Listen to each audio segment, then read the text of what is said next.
Ngayon alam ko na kung bakit nung bata tayo, hinahayaan lang tayong maglaro at mapagod at magpakasaya. Kasi darating pala ang panahon na mapapagod din tayo, pero hindi para maging masaya. Mas lamang na yung lungkot. Kaya pala inuutusan tayo ng mga magulang natin noon, hindi para pahirapan tayo. Yung mga utos pala na yon ay magiging aral na babaunin mo pagdating ng panahon. Ngayon alam ko na, kaya pala pinipili tayong matulog at magpahinga sa tanghali, hindi para maging malaki at matangkad tayo.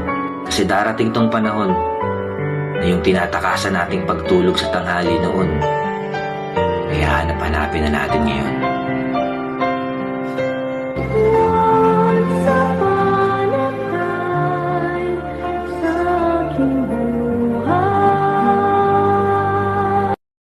Huwag kang mape-pressure dahil hindi naman contest ang buhay.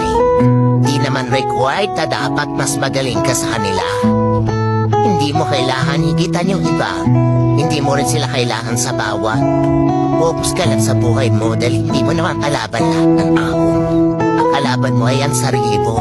Kaya kailangan higitan mo yung mga nagawa mo noon. Mas mag-i-improve ka kung gagawin mo yan. Kaya kuman, bahala. Relax lang.